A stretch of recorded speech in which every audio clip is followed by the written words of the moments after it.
Bonjour à tous. Bezrat Hashem, nous allons poursuivre notre étude dans le livre de Shirachirim, chapitre 2, verset 4.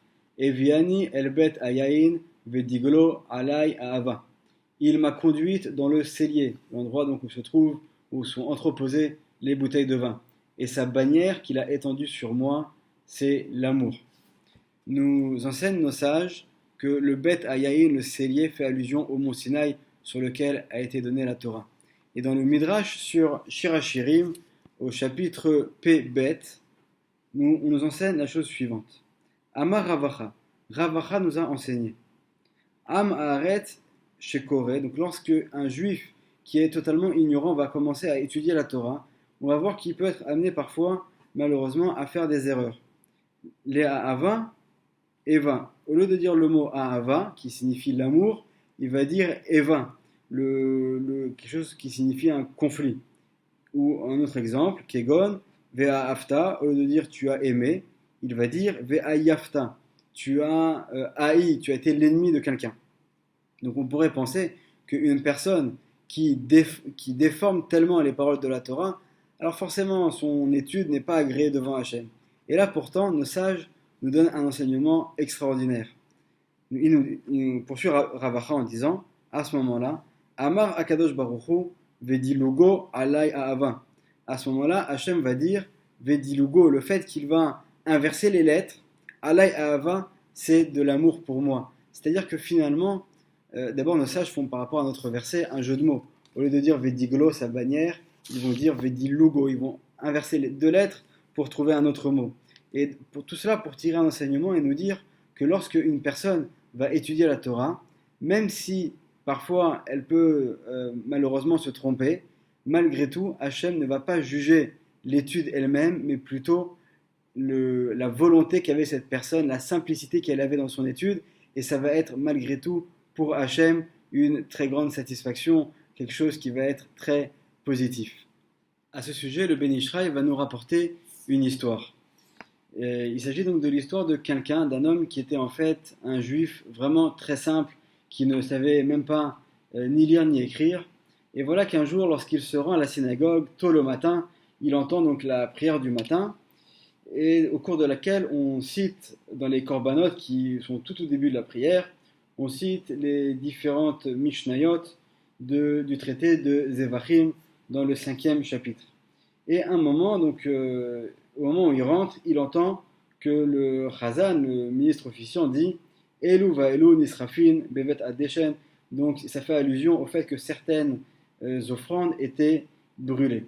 Et au moment où ce juif-là va entendre ces paroles, il va les retenir. Et voilà que le vendredi suivant, une fois que c'est Shabbat, il fait donc le kiddush. Il savait malgré tout, il connaissait par cœur le kiddush du vendredi soir. Il fait le kiddush et au moment où il avait 15 enfants, et au moment où ses enfants viennent lui embrasser la main et recevoir une bénédiction, alors lui qui ne savait pas parler l'hébreu, il se souvient de ces quelques mots qu'il a entendus à la synagogue, il met sa main sur leur tête et chacun d'entre eux il est béni en disant Elu va Elu nisrafim bevet adeshen. Donc ça fait allusion à des choses qui étaient brûlées, qui ne sont pas forcément très positives, mais pour lui, dans son esprit, il se dit puisque ce sont des paroles de Torah que j'ai entendues à la synagogue, forcément c'est quelque chose de bien, et donc c'est par ces seules paroles que je connais que je vais bénir tous mes enfants. Et il prend cette habitude-là, donc tous les vendredis soirs, lorsqu'il finit le kiddush, ses enfants viennent et il est béni en disant ces phrases-là. Il fait ça pendant des années et ça a réussi à tout le monde, et sa famille et lui-même, tout le monde a la bracha, la bénédiction d'Hachem sur eux. Et l'un des vendredis soirs où cette personne invite chez lui un grand sage, un grand rabbin de la ville, voilà que donc ils font le kiddush, et juste après ça, le rabbin est étonné, il comprend pas il voit ce père de famille qui bénit chacun de ses enfants en leur souhaitant entre guillemets d'être brûlés comme étaient brûlés les sacrifices. Donc il lui dit mais tu sais pas ce que tu dis là, c'est des paroles qui ne conviennent pas du tout à une bénédiction. Il faut que tu arrêtes de faire ça.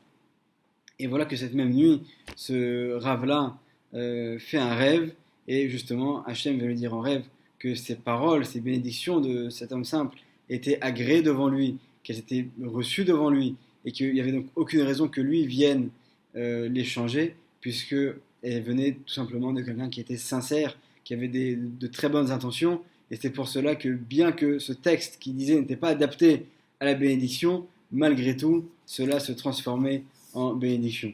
Et d'ailleurs, nous dit le Ben Ishraï pour conclure, Iné Akadosh Baruch Hu, Mesaderam, Tserufim, Shel Bracha, Beseder Acher. Lorsqu'une personne va dire des choses, Hachem peut reprendre ces mêmes lettres et les réorganiser d'une manière différente pour que ce soit une bénédiction. Et d'ailleurs, on voit que dans la langue hébraïque, il y a beaucoup de mots qui se ressemblent, et lorsqu'on intervertit les lettres, on peut parfois carrément arriver à l'inverse. Par exemple, si je prends le mot Keter, qui signifie la couronne, qui signifie quelque chose qui est élevé, lorsqu'on va inverser les lettres, on peut trouver le mot Karet, qui signifie cette punition qui vient du ciel, qui est réservée pour les fautes, qui sont très très graves. Ou lorsqu'on prend le mot Nega, qui signifie une plaie, quelque chose qui est donc une blessure, on peut également changer les lettres de place et trouver le mot Oneg, qui correspond à un plaisir. Donc il y a énormément d'exemples comme ça qu'on peut trouver, et finalement c'est Hachem qui va mettre les lettres dans le bon ordre, et l'essentiel c'est que notre intention soit pure, que nous fassions les choses avec amour. Et il poursuit le Ben Ishraï en disant, c'est la raison pour laquelle la Torah est appelée Torah Chesed, une Torah de miséricorde, une Torah dans laquelle Hachem va agir avec nous avec amour. Et nous dit le Ben Ishraï, si on prend le mot Chesed, si on prend les lettres qui suivent le mot Chesed, après le Chet, on a le Tet, après le Samer, on a le Aïn, après le Dalet, on a le He, ça forme le mot Ta'a, celui qui s'est trompé. C'est-à-dire que la Torah reste une Torah de Chesed, une Torah de miséricorde également pour celui qui se trompe. Et à ce moment-là, donc, notre verset va s'appliquer. Vediglo alay ava, ce sera une bannière d'amour. C'est également donc, pour celui qui fait Vedilugo alay ava, même pour celui qui va intervertir les lettres, qui va se tromper dans ses paroles. Alors également, elles seront malgré tout agréées par Hachem. C'est également l'occasion pour moi de rappeler les paroles que m'a enseigné mon grand-père Pinchas ben Mamou, Zichrono Livracha, qui nous disait l'importance d'étudier le texte du Zohar. Or, tout celui qui va aborder le Zohar peut voir que c'est un texte qui est écrit en araméen dans sa grande partie, qui n'est pas évident à lire. Et forcément, lorsqu'on n'est pas habitué à ce genre de texte, on peut être amené à buter sur les mots, à faire des erreurs. Et j'avais reçu cet enseignement qui était que Rabbi Shimon Bar Yochai, l'auteur du Zohar, qui a un niveau, son âme est à un niveau inimaginable, se trouve près d'Hachem. Et tout celui qui va lire le Zohar, alors lorsque ces paroles vont sortir de sa bouche et vont monter vers le ciel pour arriver devant le trône céleste, en route, elles vont passer par Rabbi Shimon Bar Yochai, et lorsqu'on aura fait une erreur, Rabbi Shimon Bar Yochai sera là, pour son âme en tout cas, son allusion, pour pouvoir réussir à corriger nos erreurs là-haut, et que lorsque les paroles arrivent devant Hachem, elles soient parfaites. Bédrat Hachem, que nous puissions recevoir toutes les brachot de la Torah, toutes les brachot d'Hachem, et que nous puissions, Bédrat Hachem, nous renforcer dans le limud de la Torah et dans la lecture du Zohar. Bracha ve'atzlacha, à très bientôt.